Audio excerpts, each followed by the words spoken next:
బంగారు పండ్లోడు సంపాదిస్తే pass బండ్లోడు ఇకిలించిండట. BJP వ్యవహారం చూసి సామెతను కూడా మార్చి రాయాల్సి వచ్చింది. ఏం చేస్తాం, అచ్చం అట్లానే ఉంది మరి బీజేపీ తీరు. సొమ్ము దక్షిణాదిది, సోకు ఉత్తరాదిది. మన సొమ్ము తిని మనల్నే అంటారట. ఇదెక్కడి పంచాయతీ? కష్టం ఎవడిది, తినేది ఎవడు?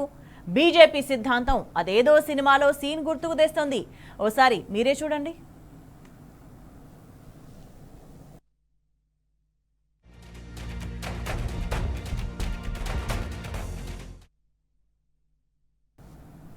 ఇది సంగతి.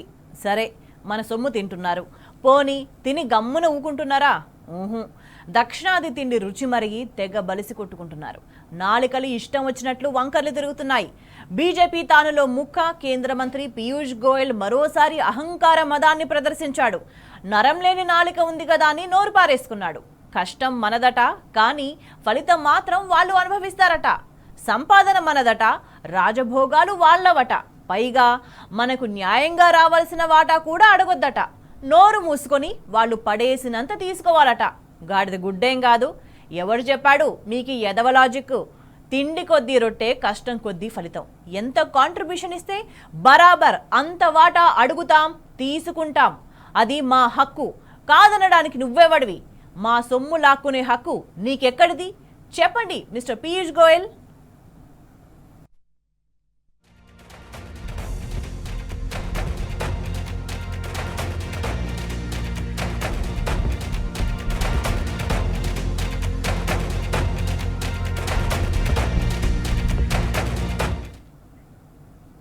గతంలో కూడా ఇదే పీయూష్ గోయల్ తెలంగాణను ఘోరంగా అవమానించాడు. తెలంగాణ ప్రజలను, మన ఆహార అలవాట్లను కించపరిచాడు. తెలంగాణ ప్రజలకు నూకలు తినడం అలవాటు చేయాలని అడ్డమైన కూతలు కూశాడు. మరి తెలంగాణ జోలికొస్తే కేసీఆర్ ఊరుకుంటారా? కోదమ సింహంలా గర్జించారు. మమ్మల్ని నూకలు తినమంటావా, ఎంత కండకావరం అంటూ పీయూష్కు లెఫ్ట్ అండ్ రైట్ ఇచ్చుకున్నారు. దేశానికి ఫైన్ రైస్ అందించే తెలంగాణ ప్రజలు నూకలెందుకు తినాలంటూ ఆనాడు చెడామడ వైన్ చేశారు కేసీఆర్. ఎంత తెలివి తక్కువగా ఆ మంత్రికి అసలు మెదడు, జ్ఞానం, బుద్ధి ఏమైనా ఉందా లేదా కూడా అర్థం కాదు. అతను నూకలు తినడం అలవాటు చేయండి మీ రాష్ట్రానికి. మంచి ఫైన్ రైస్ పండించి అద్భుతమైన పంటను దేశానికి అన్నం పెట్టే రైతాంగానికి వాళ్ళు వడ్లు పండించి మంచి బియ్యమే దేశానికి అనంటే వాళ్ళు నూకలు తినన్నట్టు. ఎంత గర్వం అండి, ఎంత అహంకారం! దేశానికి అద్భుతమైన పంట పండించి అన్నం అందించేటువంటి తెలంగాణ ప్రజలను మీరు నూకలు తినండి, నూకలు తినడం అలవాటు చేయండి అని చెప్పడం. తెలంగాణ పోరాటాల నేల. మా జోలికొస్తే ఈ గడ్డ మీది గడ్డి పరక కూడా గడ్డపారలా తిరగబడతది. అందుకే ఆనాడు పీయూష్ గోయల్ బలుపు మాటలపై యావత్ తెలంగాణ అగ్గై మండింది. కేంద్ర పెద్దల దురహంకారాన్ని దనుమాడింది. అప్పటి తెలంగాణ వ్యవసాయ మంత్రిగా నిరంజన్ రెడ్డి కూడా పీయూష్ గోయల్ కు దిమ్మ తిరిగే కౌంటర్ ఇచ్చారు. अगर तेलंगाना सरकार कुछ करना चाहे, वो वास्तव में किसान हित सरकार हो, तो उन्होंने अपनी जिम्मेदारी निभानी चाहिए. ఇంకా ఏమంటాడు? ఆపి ఖరీదులో ఆప్కే రాష్ట్రే, మీ రాష్ట్రం నుంచి మీరే కొనుగోలు చేయండి. అరే మేము కొనుగోలు చేసి మేము ఏం చేస్తామా? మా చేతిలో ఏం వ్యవస్థ ఉంది? పైగా నూకలు వస్తాయి ఇప్పుడు యాసంగి మొత్తం. ఆప్కి అవాంకు ఆదత్ కర్దో అంటాడు, మీ ప్రజలకు అలవాటు చేయండి అంటాడు. నాకు మార్కెట్లో దుకాణంలో ఏవి అమ్ముడుపోతాయో అవే నేను కొంటాను, మిగతా నేను కొనను అంటాను నిస్సిగ్గుగా. ఇదేం నీతి అండి?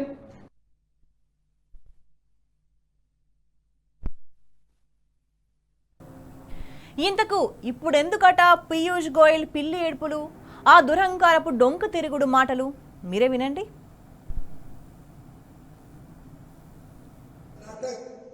तेलंगाना ऐसे कुछ राज्य है, तमिलनाडु, जो आदमी ये कहते हैं कि जितना टैक्स हमने भरा उतना हमको वापस मिलना चाहिए. मैं समझता हूं इससे ज्यादा छोटी सोच, इससे ज्यादा दुर्भाग्यपूर्ण कोई और बात नहीं हो सकती.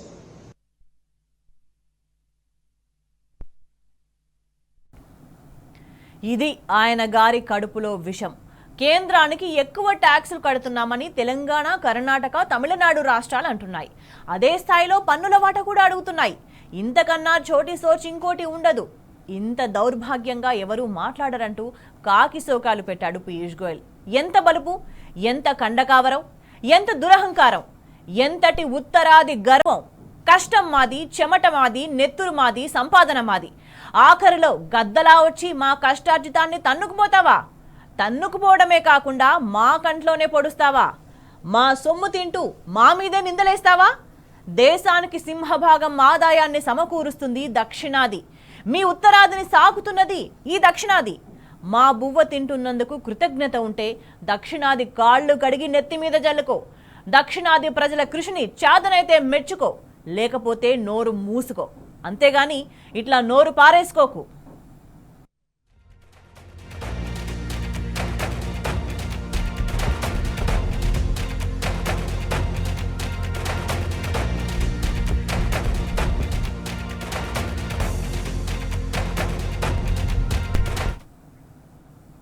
ఇంత పేలుతున్నావు కదా, ఓసారి లెక్కలు చూద్దామా మిస్టర్ పీయూష్ గోయల్? ఇప్పటికీ అనేక హిందీ రాష్ట్రాలకు దమ్మిడి ఆదాయం లేదు. స్వాతంత్రం వచ్చి ఇన్నేళ్లు గడుస్తున్నా ఇప్పటికీ మీ బ్రెడ్ విన్నర్ సదరన్ స్టేట్సే. నేటికి మా ఆదాయమే మీకు ఆధారం. దేశానికి మేజర్ రెవెన్యూ షేర్ సౌత్ నుంచే వెళుతుంది. కాదనే దమ్ముందా? కానీ కేంద్ర ఆర్థిక మంత్రి మాట మరో రకంగా ఉంది. 15వ ఆర్థిక సంఘం సిఫార్సుల మేరకు రాష్ట్రాలకు 41% కేంద్ర పన్నుల వాటా ఇస్తున్నారట. పచ్చి అబద్ధం. కేంద్ర పన్నుల్లోంచి దక్షిణాది రాష్ట్రాలకు అందుతున్న వాటా కేవలం 32%. ఎడాపెడా సెస్లు, సర్చార్జీలు ఇంకా ఏవేవో వడ్డించి పన్నుల వాటాలో అడ్డమైన కత్తెర్లు వేస్తున్నారు. ఇది నిజం.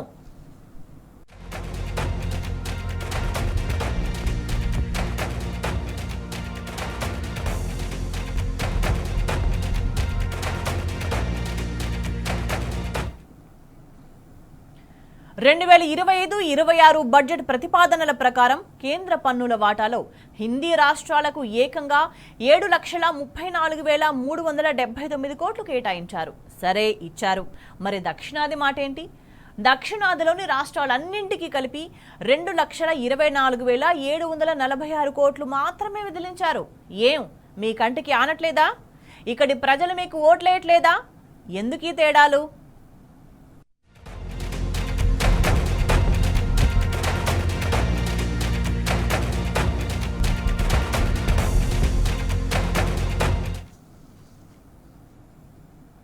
ఇక రాష్ట్రాల వారీగా చూస్తే వచ్చే ఆర్థిక సంవత్సరానికి గాను యూపీకి 2,55,172 కోట్లు, మధ్యప్రదేశ్కు 1,11,000 కోట్లు, రాజస్థాన్కు 85,000 కోట్లు.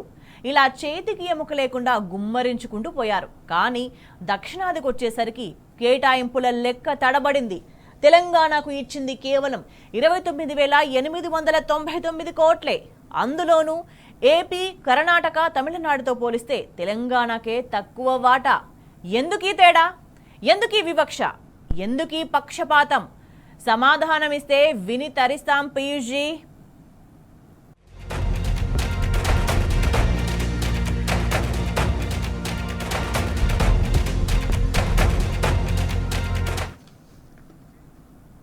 పాత లెక్కలు తవ్వినా సేమ్ సీన్. దక్షిణాదికి ఎప్పుడూ అన్యాయమే. మన ఆదాయాన్ని జేబులో వేసుకొని మనకే ఖాళీ చేతులు చూపిస్తున్నారు. వాస్తవానికి 1991 ఆర్థిక సరళీకరణల తర్వాత అన్ని దక్షిణాది రాష్ట్రాలు ఆర్థికంగా పుంజుకున్నాయి, ఏటేటా వృద్ధి సాధిస్తున్నాయి. ముఖ్యంగా 2014 నుంచి 2023 వరకు, అంటే 9 ఏళ్ల పాటు తెలంగాణ రాష్ట్రం సాధించిన ఆర్థిక వృద్ధి అమోఘం. మరే దక్షిణాది రాష్ట్రానికి సాధ్యం కానిది తెలంగాణ చేసి చూపింది.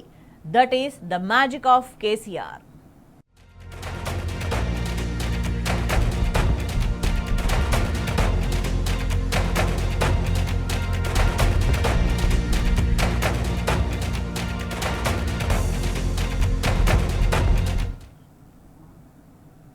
సరే, దక్షిణాది శ్రమనంతా కేంద్రం పిండుకుంటున్నా మనకేమైనా విదిలిస్తుందా?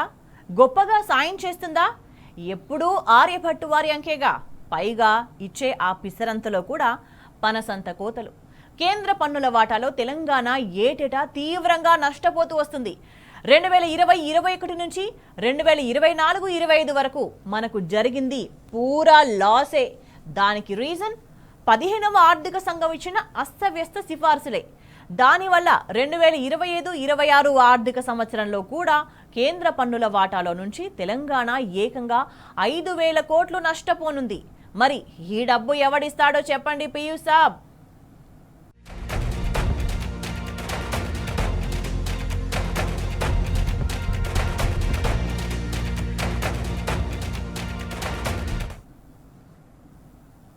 నిజంగానే సొమ్మొకటిది సోకొకటిది. గత 10 ఏళ్ల నుంచి దక్షిణాది రాష్ట్రాలే సొంత డబ్బుతో మెడికల్ సీట్లు పెంచుకుంటున్నాయి. కేంద్రం ఇచ్చేది జీరో. కానీ బయటకు ఏం చెప్పుకుంటున్నారు? మెడికల్ సీట్లు మేమే ఇస్తున్నామని జంకు లేకుండా బొంకుతున్నారు. సిగ్గు లేకుండా క్రెడిట్ చోర్ పనులు చేస్తున్నారు. Shame on you mister Piyush Goyal.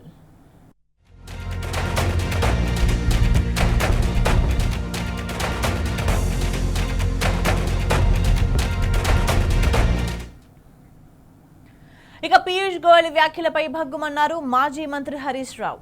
South states ను చోటీ సోచని కమెంట్ చేయడాన్ని తీవ్రంగా ఖండించారు. ఇది దక్షిణాది రాష్ట్రాలను అవమానించడమేనని మండిపడ్డారు. ఆర్థిక అధికారాలు అరచేతిలో పెట్టుకుని రాష్ట్రాలపై పెత్తనం చేస్తారా అంటూ నిప్పులు చెరిగారు. ఇది సమాఖ్య స్ఫూర్తికి విరుద్ధం కాదా అని ప్రశ్నించారు. ఇదేనా మీరు వల్లించే టీమిండియా స్ఫూర్తి అంటూ సూటిగా నిలదీశారు.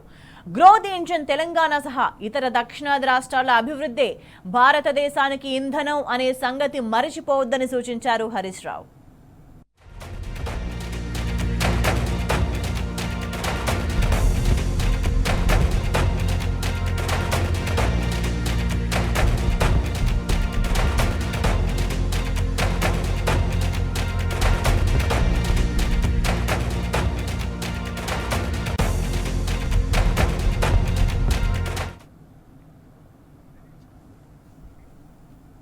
ఒక్క పీయూష్ గోయలే కాదు, బీజేపీ నేతలంతా ఇంతే.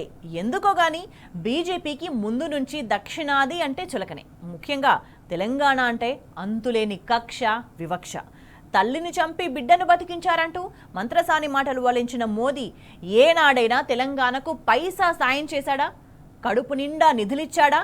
పోనీ మన ప్రాజెక్టులకు జాతీయ హోదా అయినా కల్పించాడా? మరెందుకు ఈ నంగి నాటకాలు? ఎందుకు ఇలా విషం చిమ్ముతున్నారు? ఒకటే చెప్తున్నాం, మా వాటాలో కోతలు పెట్టుకుంటావా? పెట్టుకో. కండిషన్లు మా మీద రుద్దుతావా? రుద్దుకో. పైసలు ఇవ్వకుండా మా కడుపు కొడతావా? కొట్టు. ఆకలి విలువ తెలిసిన వాళ్ళం, కష్టజీవులం. మళ్ళీ శ్రమిస్తాం, మళ్ళీ సంపాదించుకుంటాం, మళ్ళీ పైకొస్తాం. బరాబర్ మీ వాటా మీ చేతిలో పెడతాం, తినండి, బొజ్జలు పెంచండి. కానీ మా గురించి ఇష్టం వచ్చినట్టు మొరిగితే మాత్రం చూస్తూ ఊరుకోం.